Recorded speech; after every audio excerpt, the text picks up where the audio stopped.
కృష్ణా జిల్లా మచిలీపట్నంలో ఘనంగా వంగవీటి మోహనరంగ జయంతిని నిర్వహించారు. చిలకలపూడి సెంటర్లోని రంగా విగ్రహానికి మంత్రి కొల్లు రవీంద్ర పాల్గొని నివాళులర్పించారు. అనంతరం రేవతి సెంటర్లో రాధారంగ మిత్రమండలి రాష్ట్ర అధ్యక్షులు బుల్లెట్ ధర్మారావు ఆధ్వర్యంలో జరిగిన కార్యక్రమంలో పాల్గొన్నారు. బడుగు బలహీన వర్గాల అభ్యున్నతికి రంగా చేసిన సేవలను ఆయన గుర్తు చేసుకున్నారు.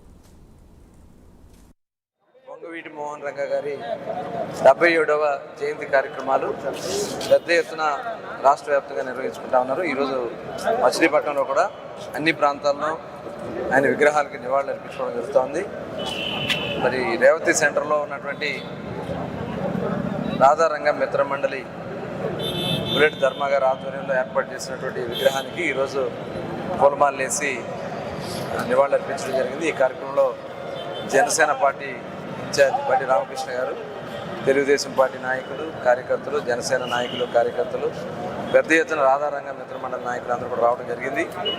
ఈ విగ్రహానికి ఒక చరిత్ర ఉంది. 1995-96 సంవత్సరంలో ఇక్కడ విగ్రహాన్ని ఏర్పాటు చేయడానికి ఆనాడు కమిటీ సభ్యులు నిర్ణయించినప్పుడు చాలా ఇబ్బందులు పెడితే మరి ఆ రోజు అంబటి బ్రాహ్మణి గారు మరి తోడుగా ఉండి నిలబడి మరి మాజీ మంత్రి, మాజీ ఎమ్మెల్యే వేణి నాని గారు ఆయన కుటుంబం ఇబ్బంది పెట్టినా కూడా లెక్క చేయకుండా పోరాడి నిలబడి ఈ విగ్రహాన్ని ఏర్పాటు చేశారు. మరి దానికి కమిటీ సభ్యులు మనస్ఫూర్తిగా అభినందిస్తూ అప్పటి నుంచి కూడా ప్రతి సంవత్సరం జయంతి అలాగే వర్ధంతి కార్యక్రమాలు కూడా పెద్ద ఎత్తున నిర్వహిస్తూ ఉన్నారు. బడుగు బలహీన వర్గాల ఆశాజ్యోతి కీర్తిశేషులు వంగవీటి మోహన్ రంగా గారి 77వ జయంతి సందర్భంగా రేవతి సెంటర్లో గత 35 సంవత్సరాలుగా ఎన్నో ఒడిదుడుకులను ఎదుర్కొని ఇక్కడ గతంలో నాయకులు ఇక్కడ విగ్రహం పెట్టకూడదని నన్ను అటకాయించిన కొంతమంది అభిమానులు నాకు అండగా ఉండి అన్ని కులాలు మతాల వారు ఉండబట్టి ఈ రోజున ఇక్కడ ఈ విగ్రహాన్ని ఏర్పాటు చేయడం జరిగింది.